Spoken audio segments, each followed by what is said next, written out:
Hey guys, welcome to another video. Today we are talking about the Omniwrench from Ratchet and Clank. Once again, I printed this on the Bamboo Lab P1S along with the Orca slicer. Let's get into it.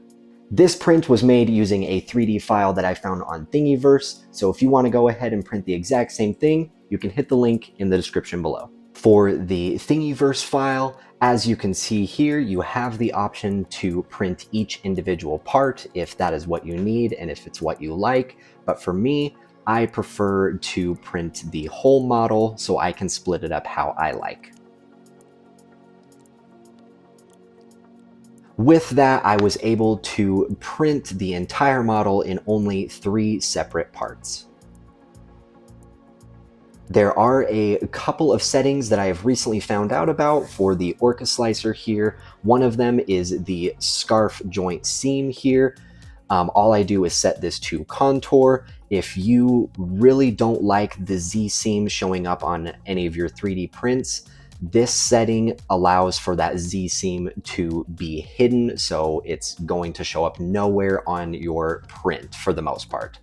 Also, if you're like me and you're having trouble with your supports, like they're not snapping off as easily or they're just not coming off at all, what I have recently done is changed this top Z distance to 0.28 millimeters, and that has made the supports snap off super easy, and I haven't had any instance where they have gotten completely fused together. They just snap off super easy.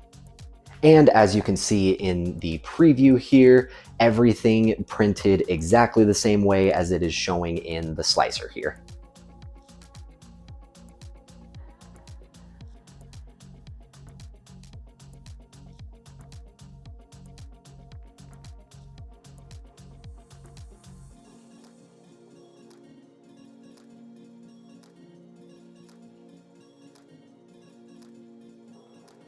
The Bamboo Lab P1S is absolutely amazing, and I still haven't had any problems.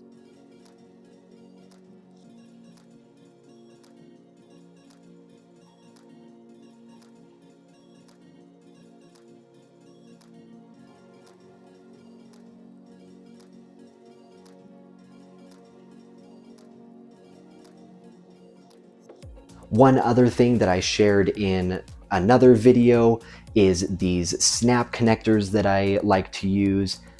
These ones, when I was piecing everything together, they snapped off very easily. I'm still working on the best size and depth for these to make them work and not snap off quite as easily, but I will keep you guys updated with that.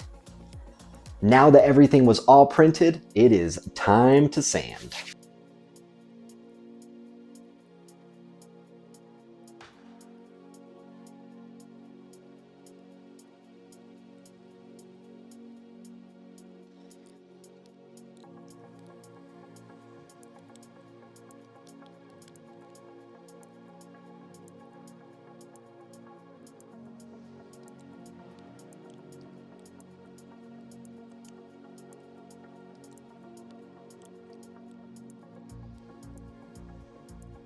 When sanding, make sure to pay attention to any imperfections or layer lines that really show up on the print. For example, with this print, I didn't pay attention to the layer lines here or the layer lines underneath here. Now, with this print, I wasn't super worried about it. You're hardly ever looking at the bottom pieces of this print anyways, but it's definitely something to be aware of as you are sanding. Once you have everything sanded, you are able to start piecing everything together. With the snap connectors that I used, every one of them broke off when I was putting this section together, so definitely be careful as far as the size goes on those connectors. They might snap off really easily. I'm still trying to figure out the best setting for those, but I still recommend using those connectors from the slicing software because that way you don't have to worry about anything being rotated or angled in the wrong direction. When piecing everything together, I like to fuse everything at the same time using the soldering iron I have. And with that, I use a bit of a cross technique, which is basically just drawing an X into each of the little spots and folding the plastic back into itself. And then if there's any holes remaining after I fuse it all together the first time, I will go back and fill it in with some extra filament.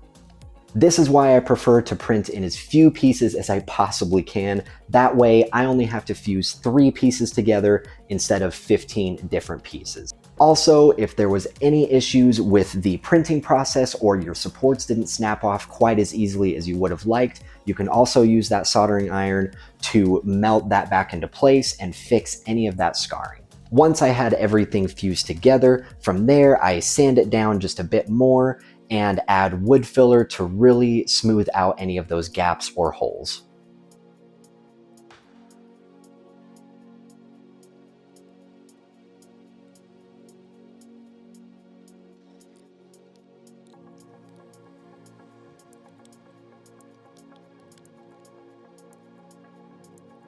Now we are on to priming and painting. When it comes to primer, this is the easiest step.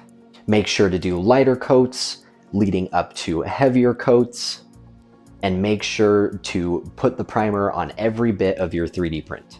There are a few different primers that I have used. There is filler primer, sandable primer, and then there's actually one with both filler and sandable.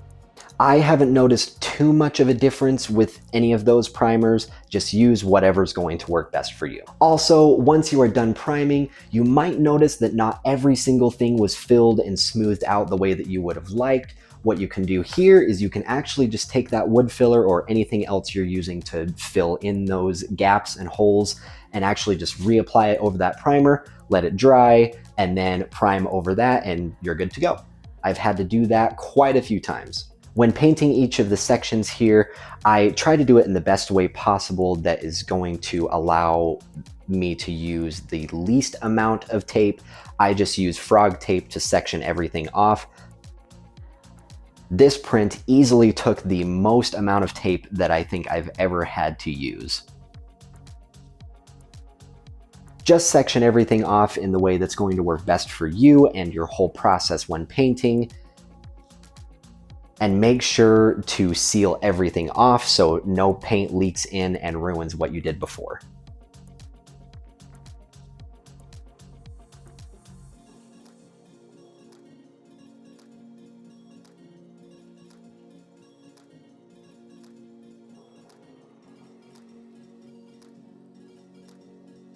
Once I had every section painted, I ended with the black gloss paint and kept everything sectioned off as I applied the graphite powder to make everything a little bit more metallic. And once that was done, I had a finished Omniwrench from Ratchet and Clank. And that is everything for the Omniwrench here. I tried to go into a bit more detail with each of my steps for you guys, but ultimately, you need to do it in whatever way is going to work best for you, and more importantly, whatever is going to let you have the most fun with the entire process. For example, you might have a little bit more fun if you decide not to fuse it in the way that I do and prefer glue. I just do it that way. That way I can take a whole print like this, fuse it here, and I can put every bit of weight on that one fused spot and I don't have to worry about it snapping with no additional supports or anything like that. If you choose not to do it that way, that is perfectly fine. Once again, do it in whatever way is going to let you have the most fun with it and be happy with an entire 3D print that you made yourself. And with that, that's the end of the video today. If you liked what you saw and learned some cool stuff, make sure to hit that like button down below and comment with any questions that you have or things that you want to see next. And I'm just putting the finishing touches on my next project for you guys that should be uploaded here in a couple of days. If you want to stay updated with that, make sure to hit that subscribe button and we'll see you soon.